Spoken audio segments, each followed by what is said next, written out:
In the far reaches of the galaxy, where stars whispered old stories and black holes swallowed light, there was one truth that every alien race accepted: humanity had gone silent. For years, no human signal had been detected, no trade ships, no colonies, no ambassadors, nothing. It was as if the entire species had simply vanished into the dark void. At first, the galaxy celebrated, for humans were considered unpredictable, too bold, too dangerous. They were the only race that could turn a war into art and peace into a weapon. But as time passed, that celebration turned into unease, then into fear. In the grand halls of the Galactic Council, hundreds of alien delegates gathered under the shimmering blue light of the core star. The air was tense, even the sound of translators was quieter than usual. Chairs made of crystal and metal surrounded a giant holographic map of the Milky Way. On it, the human territories were marked as dark zones, lifeless, unreachable. "Perhaps they destroyed themselves," hissed a reptilian senator from the Drakkar Empire, his tongue flicking with pride. "Or perhaps," answered an old avian scholar, his feathers trembling, "they learned to hide." That single word, hide, sent a shiver through the council, because everyone in that room remembered what humanity could do when it chose to hide. It was the humans who had first created stealth drives, who could vanish entire fleets for years, then strike with precision. It was the humans who had built weapons that did not burn worlds. They erased them. And it was the humans who once warned the galaxy, "If we ever fall silent, pray that we are still listening." For decades, the galaxy thought they were gone, but strange things began to happen. Deep space sensors detected faint gravitational distortions near the edge of the Orion Arm. Ships disappeared without distress calls. Probes returned shatty, red or melted, but no one could prove who or what was responsible. The council grew nervous and rumors spread like wildfire. Some said humanity was experimenting with dark energy. Others believed Earth had fallen into a black hole. But a few, the old veterans who fought the Terrans, whispered something more frightening. "They're still here," one said quietly. "They're watching us." On a distant world called Varnus III, an observatory tracked the impossible. Dr. Tashara, an insectoid scientist, adjusted her scanners again and again. She had detected something enormous moving through dark space, no light reflected from it, no energy signature, only a shadow against the stars. Her assistant gasped, "Is it a planet?" Tashara shook her head slowly. "No, it's moving too fast, and it's changing shape." She magnified the image, and her eyes widened. For a second, the shape revealed a faint outline, sharp, metallic, vast, and then it vanished completely. Tashara whispered in horror, "It was a ship." That same night, across the galaxy, dozens of observatories reported similar events, huge masses moving in silence, bending light and gravity, yet leaving no trace. Some called it a cosmic illusion, others called it a ghost fleet, but deep inside, every species feared one possibility: humanity had returned. The Galactic Council met again in emergency session. Holograms of panicked worlds flickered around them, voices overlapping in chaos. "Entire convoys gone missing," cried one delegate. "Our fleets are being hunted," screamed another. Admiral Kale of the Vroth Empire slammed his clawed hand on the table. "If the humans are back, we must strike first." But a calm, ancient voice rose from the shadows. It was Grand Elder Syrinx, the only one old enough to remember the first Terran war. He said softly, "You do not strike first at ghosts." Silence filled the chamber, the kind O.F. silence that pressed against the heart, because everyone knew Syrinx was right. In the last war, the humans had fought alone against 6 empires and still forced peace through terror. They fought not for glory, but for survival, and when they vanished, it was not defeat, it was preparation. Meanwhile, at the edge of the solar system, something stirred in the darkness beyond Neptune. Hidden under the thick shadow of a rogue asteroid, a massive structure began to wake. It was blacker than space itself, swallowing all light. Gigantic towers unfolded like wings, glowing faintly with dark energy. Inside, human technicians walked through narrow corridors lined with cold blue light. A commander stood before a viewing panel, staring into the endless night. He spoke into a communicator, his voice calm but heavy. "Activate the fleet," he said. "The time of silence is over." Far away, alien observatories across the galaxy picked up a strange signal. Not light, not sound. A wave of dark matter energy that bent reality itself. It pulsed once, twice, and then vanished. But every sensor that caught it displayed the same code. A single human phrase embedded deep inside the signal. We see you. Panic gripped the galaxy, empires scrambled, fleets mobilized. But deep in their hearts, every alien leader knew the truth. Humanity had never been gone. It had been watching, waiting, building, and now it was returning. Not as explorers, not as diplomats, but as something new, something born from silence, cloaked in the shadows of the universe itself. As the stars dimmed and the void began to hum, the galaxy held its breath, for somewhere in that endless black, the Dark Matter Armada was awakening. And when humanity would finally reveal it, no empire would ever speak again, only silence would remain.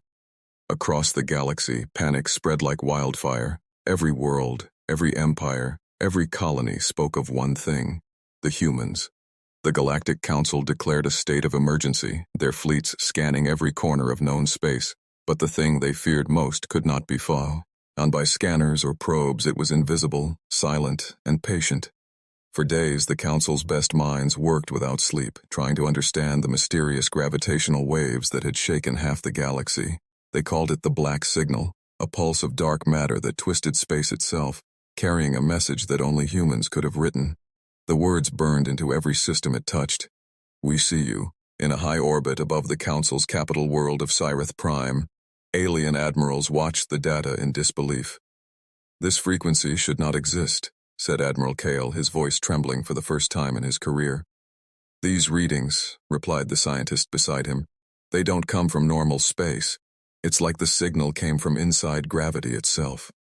Kael's eyes darkened. That's human technology, he whispered. A silence followed, the kind that carried fear stronger than any weapon.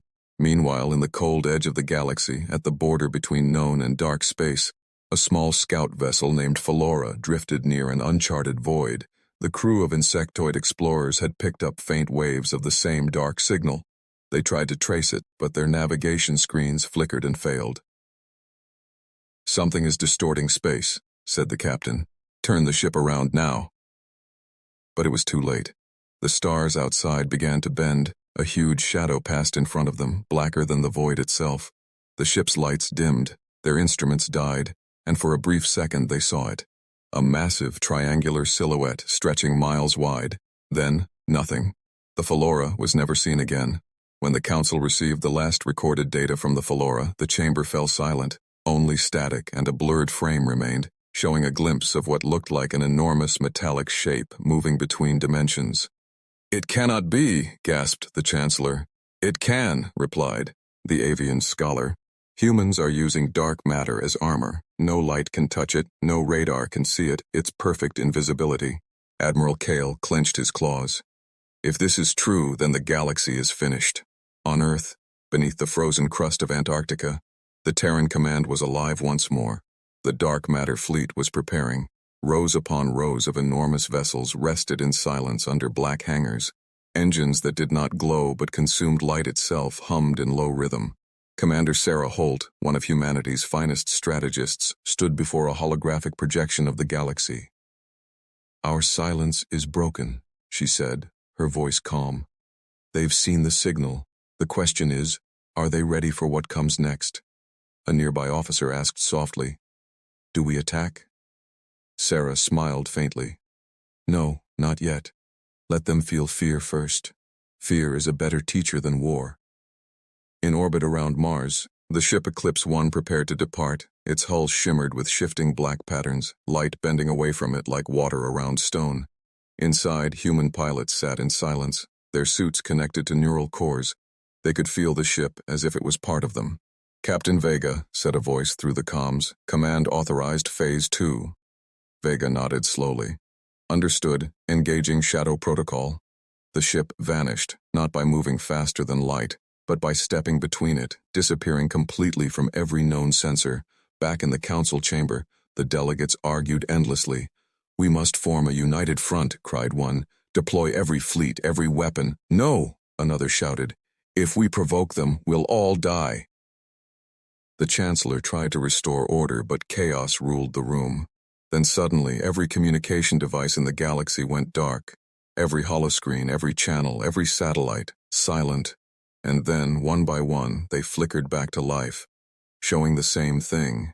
A human figure standing in darkness, no face, only two glowing eyes. A deep voice spoke, calm, controlled, almost emotionless. "This is not a declaration of war," it said. "This is a reminder." Behind the figure, faint shapes of the dark matter fleet began to form, massive silhouettes moving in perfect synchronization. The voice continued, "We do not seek conquest. We seek silence. We offered peace once, and the galaxy answered with fear. This time, we offer silence. Accept it, or be swallowed by it." The transmission ended. Across the galaxy, entire populations fell into panic. Religious sects formed overnight, worshipping the humans as gods or demons. Armies deserted, fleets refused to engage, and governments began to crumble. The name humanity once again became a whisper of both awe and terror. On Earth, Commander Sarah Holt watched the chaos unfold from her command station. She turned to her officers and said quietly, "Now they remember who we are." Outside, the black ships of the Dark Matter Armada aligned in formation. Their movements created faint ripples across space like waves of shadow. Each ship activated a dark energy core, creating a resonance that echoed through the stars. It was not an attack. It was a warning. The galaxy now understood that humanity's silence had never been weakness. It had been the calm before something far greater. As the dark fleet vanished again into the void, the alien worlds trembled, because every creature in the galaxy knew what would come next. The humans had spoken once, and that single message, that single signal of darkness, had changed everything forever. The galaxy would never sleep again, for in every shadow, in every dark corner of space, the fear of humanity now lived, and it whispered endlessly, "We see you." The galaxy was no longer calm. Every empire, every council, every ruler stared into the darkness with growing fear. The black signal had ended, but the silence that followed was worse. It was the kind of silence that felt alive, breathing, watching, waiting. Entire fleets patrolled the outer sectors, searching for human ships that could not be seen. In the Vroth Empire, military channels buzzed with panic. Commanders shouted orders to scan every gravitational fluctuation, every shadow that moved too slowly, but it made no difference. The humans were everywhere, and nowhere at all. On the 5th day after the signal, the first confrontation began. A coalition fleet of 1,000 warships entered the Orion Rift, a sector marked by strange energy readings. They believed they were hunting ghosts, yet the ghosts were already hunting them. Sensors flickered, radar died, communication vanished, ships drifted blind through a sea of invisible pressure. "Report!" barked Admiral Kyle, his scales reflecting the dim red light of the bridge. "Unknown interference," cried the technician. "I can't get readings, the stars are disappearing." And then, the stars truly did disappear. Not because they went dark, but because something larger blocked them. A massive shape emerged from the void, silent, slow, majestic. The alien crew stared in horror as the shape stretched across their entire visual screen. A ship, or perhaps something greater than a ship, blacker than gravity itself. Its edges shimmered faintly with purple energy, as if the universe resisted its existence. It was a Terran dreadnought, one of the legendary vessels from humanity's forgotten fleets. On its side, faint letters glowed for only a second before fading into the dark. Eclipse 1. The fleet panicked. Ships opened fire with plasma cannons and antimatter missiles. But the human dreadnought didn't move. The weapons simply vanished into its hull, swallowed by the dark. Then the void answered back. Without light, without sound, the dreadnought unleashed a wave of compressed gravity. Entire enemy ships folded like paper, their mass crushed into tiny spheres of dense matter. The destruction was silent, clean, absolute. The alien admiral screamed, "What is this? What kind of weapon is that?" From the black ship came a calm voice, transmitted on every frequency. "This is not war," said Captain Vega. "This is revelation." The holographic image of the human fleet appeared across galactic networks, hundreds of dreadnoughts drifting through the dark, each one bending light and bending reality. Behind them followed cruisers and carriers, each designed with impossible geometry. Their hulls shimmered between dimensions, their engines leaving trails of darkness instead of flame. It was beautiful and terrifying. On Cyrith Prime, the council chambers erupted in chaos. "The humans are using impossible physics," shouted a scientist. "They have merged dark matter and quantum structure," another cried. "They are walking between light itself." But Grand Elder Syrinx only watched the screen in silence. He had seen humanity's wars before, but never like this. "They learned to use the universe's fear against itself," he whispered. And as the council turned toward him, he added, "The veil has broken, and now nothing can hide from them." Across the galaxy, every communication device received the same transmission, a symbol. The old flag of Earth, faded, burning, surrounded by orbiting black rings, and below it, words in ancient Terran script translated into every known language. The silence ends, the shadows rise. Alien worlds went dark one by one, not destroyed, but disconnected, as if space itself refused to remember them. Trade routes collapsed, armies vanished mid-flight, and those few who survived swore they saw massive shapes moving inside the nebulae, ships that turned invisible before firing a single shot. Back on Earth, Commander Sarah Holt stood at the center of the Terran command hall. The holographic map of the galaxy flickered with new zone. "Is marked as silent systems, Phase 3 complete," reported an officer. "The veil is gone," Sarah said, her tone almost mournful. "Now they'll see what we've built."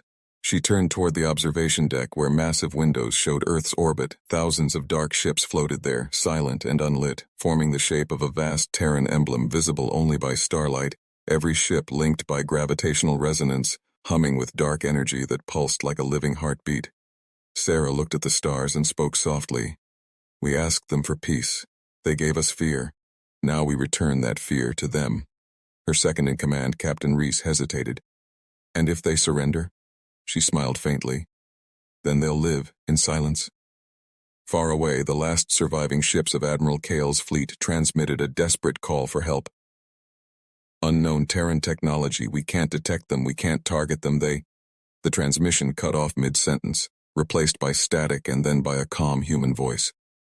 "Admiral Kale, this is Eclipse 1. Your courage is noted. Retreat if you wish. Resistance is unnecessary." Kale's eyes widened. "They're speaking to us directly. How did they—" Before he could finish, every system aboard his ship went dark. The power returned only a second later, and outside the viewport, the human dreadnought was gone. All that remained was an empty void. And the echo of its presence, the galaxy's veil, was broken now. The humans were no longer myths or ghosts. They were back, wrapped in shadow, armed with silence, and driven by a purpose no one could comprehend. From that day onward, the galaxy lived under the fear of the unseen. For every shadow that flickered, every sensor glitch, every distortion in the void, could be the fleet that humanity had built in secret, and in every alien's heart, a single realization grew heavier with each passing hour. The humans had not simply returned. They had become something the universe itself could not understand. The Dark Matter Armada was awake, and the galaxy's light would never shine to. He same again. The galaxy was no longer the same. Trade routes had fallen silent, empires locked their borders, and communication networks pulsed with fear. Every race had seen the impossible, the Dark Matter Armada moving like a storm through the void, unseen but felt, and though humanity had not fired a single shot since the Orion Rift, every empire was trembling. On the capital world of the Galactic Council, Cyrith Prime, chaos reigned. Alien leaders screamed for answers, their holograms flickering under the unstable network signals. One shouted, "They've destroyed our fleets." Another cried, "They've collapsed our moons." But the truth was far more terrifying. The humans hadn't destroyed anything. They had simply erased it from existence. Not burned, not shattered, just gone, as if reality itself had rewritten its memory.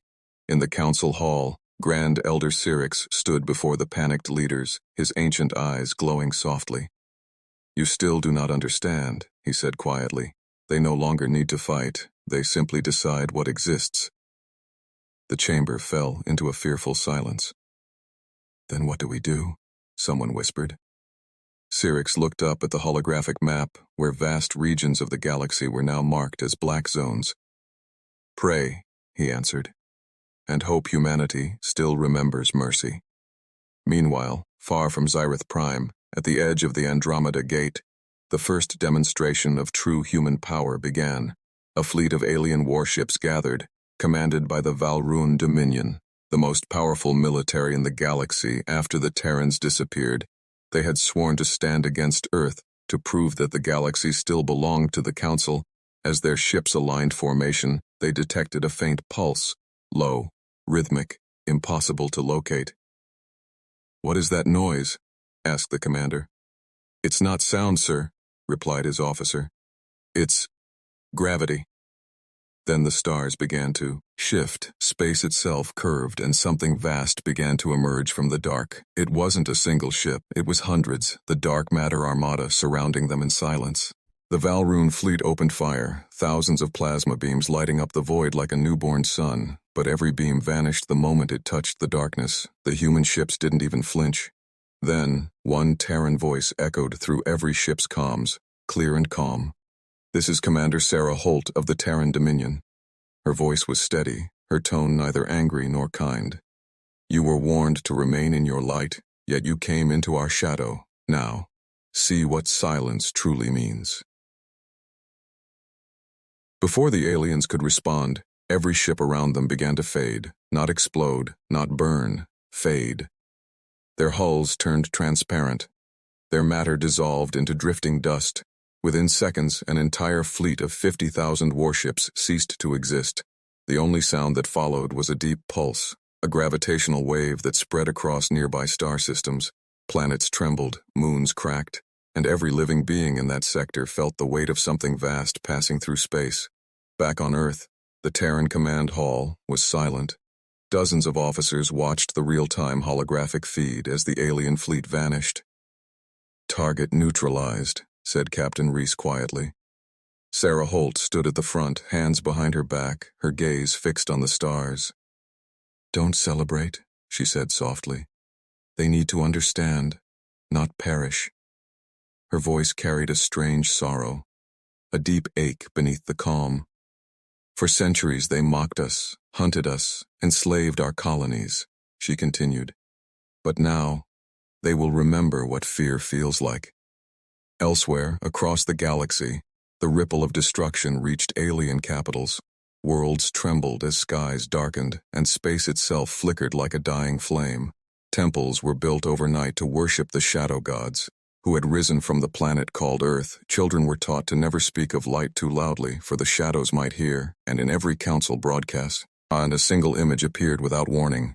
The old Terran flag surrounded by orbiting black rings. No words, no threats, only the image, a symbol of quiet dominance. The Galactic Council finally sent a desperate plea to Earth, a transmission carried through encrypted gravity channels. It read, "We surrender, we acknowledge humanity's supremacy, we seek peace." For a long moment, there was no answer. Then, one message arrived, short, simple, and final. "Peace was always yours, you only had to stop fearing us." The council members wept, some in relief, others in terror, because they realized then that humanity's goal was never conquest, it was balance, control, silence. A galaxy without war, ruled not by violence, but by fear of awakening it again. That night, across countless worlds, the stars shone dimmer, the darkness between them seemed thicker, almost alive. In that silence, the voice of an old alien soldier whispered to his people, "They are not gods, they are not demons, they are just humans." And another voice answered, trembling, "Then gods must have feared humans once too." From the dark side of the Milky Way, the Terran fleet moved again, slow and unhurried. Their ships glided like shadows through the stars, unseen yet undeniable. Each one pulsed faintly with dark matter energy, creating ripples that echoed like a galactic heartbeat. And among them, the massive Dreadnought Eclipse 1 led the formation, its captain silent, its weapons dormant. But everyone knew, every race, every empire, every creature, that one more mistake, one more act of arrogance, would bring the end of light itself. The reckoning had come. And in the silence that followed, the galaxy finally understood what true power meant, not the power to destroy, but the power to choose when to speak and when to let silence rule. Humanity had returned not as conquerors but as gods of the dark, and from that moment on, every star whispered the same truth.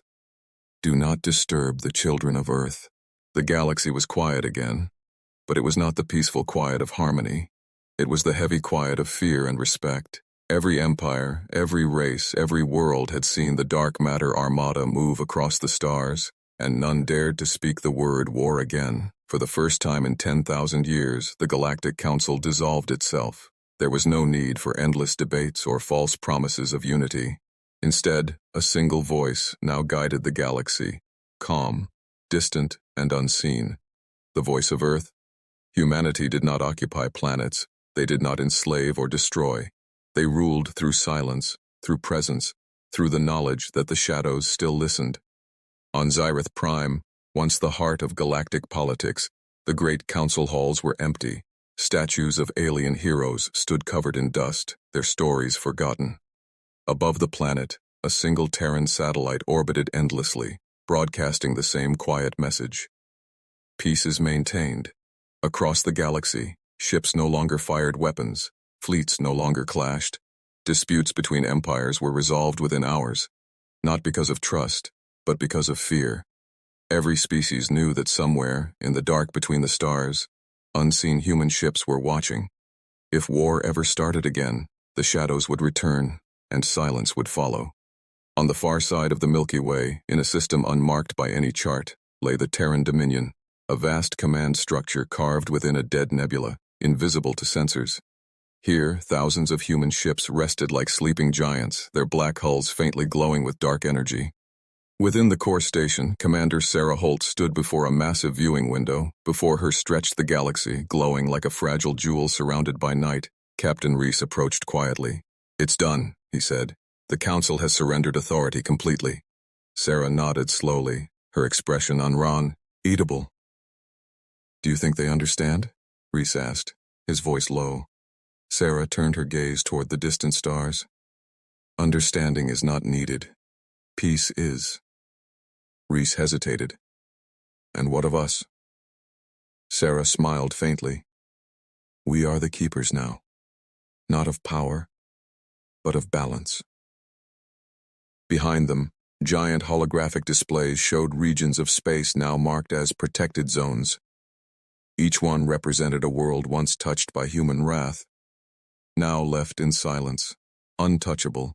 The Terran Dominion had no flags, no anthems, no monuments, only order. And in that order, life thrived again, slowly, carefully, under the quiet shadow of Earth, on the alien world of Varnus III, where the first scientist, Tashara, had once seen the human ship. Her descendants still told the story. They spoke of the night when the stars disappeared and returned brighter than ever. To the new generations, humanity was not an enemy or a savior. They were a legend, a warning written in the sky. "Do not mistake silence for weakness," their elders said, "for the humans taught us that even the dark can protect." Meanwhile, on Earth, cities glowed softly beneath the protective dome of the night sky. Humanity had changed too. They no longer sought expansion or conquest. They had learned to live as watchers, guardians, and keepers of the balance they once destroyed. Children grew up hearing stories of the old galaxy, of wars, of betrayal, and of the time when the stars trembled, but they also heard of the moment when humanity chose restraint over domination, when silence became their greatest weapon and their greatest gift. In the Terran command hall, the ancient banner of Earth still hung above the council chamber, its fabric darkened by time, but its symbol, the blue planet, still shining proudly. Sarah Holt stood alone, looking at it. She whispered softly, "We won not by force, but by silence. We became what they feared, and what they needed." She turned to the holographic map of the galaxy, now peaceful, now still. Her final words were transmitted through every Terran ship. "Let the galaxy grow, let them live, but never forget, we are always here." Outside in the endless dark, the Eclipse One led the Armada once more, Its engines whispered rather than roared, its presence unseen but eternal. The ships drifted between stars, silent guardians of the galaxy they once terrified. No banners, no light, only shadows moving like waves across infinity. And as they passed through the void, the galaxy whispered a single phrase, passed from one civilization to another, from one generation to the next. Fear the silence, for it belongs to humanity.